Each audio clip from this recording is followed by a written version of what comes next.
$1 million net worth. For a lot of people, that number feels like a finish line you might never cross. But what if it isn't about luck or some big secret?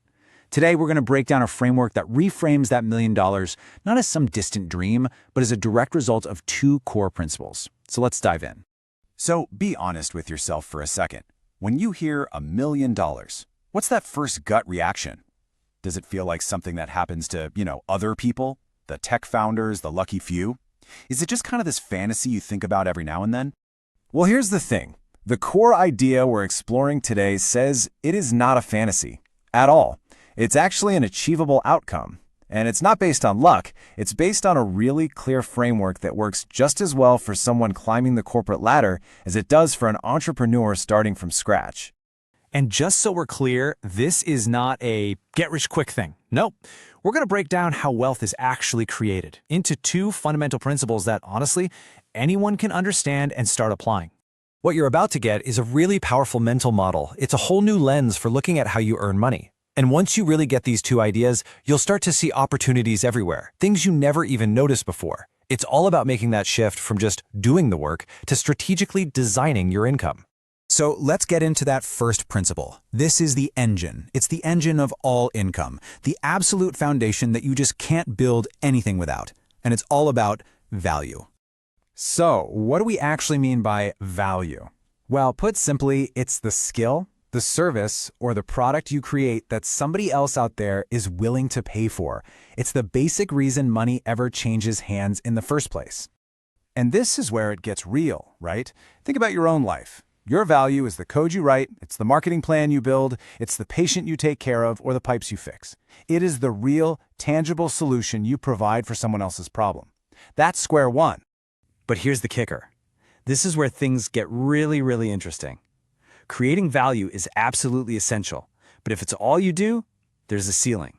To smash through that ceiling, you need the second principle, the accelerator, the game changer, and that is leverage.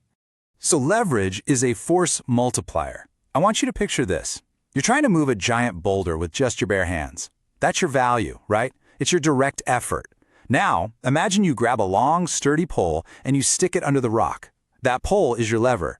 And suddenly, you can move that massive boulder with just a fraction of the effort. Leverage scales the impact of your work big time.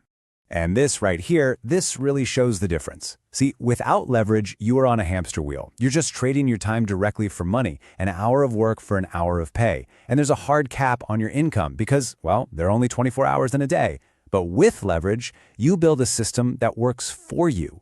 You create one online course and it can sell to 10 people or 100 or 10,000.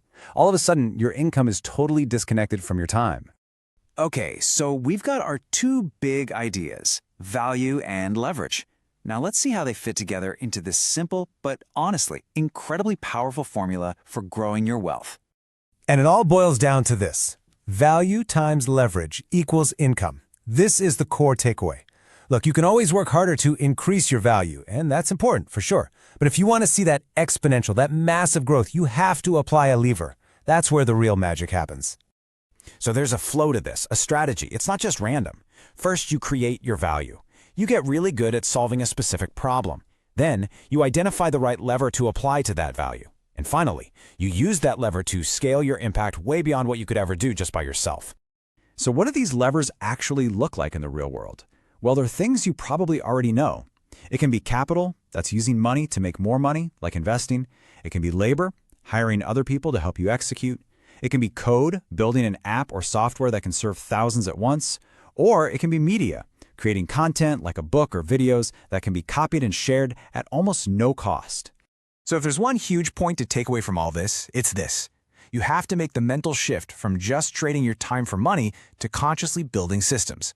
It doesn't matter if that system is a team of people, a piece of software, or a library of content. The goal is to create something that generates income without you having to be there every single moment. So, I'll leave you with this one question to really think about.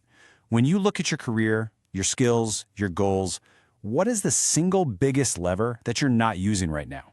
Because figuring out the answer to that question, well, that could be the first step on a completely different path for you.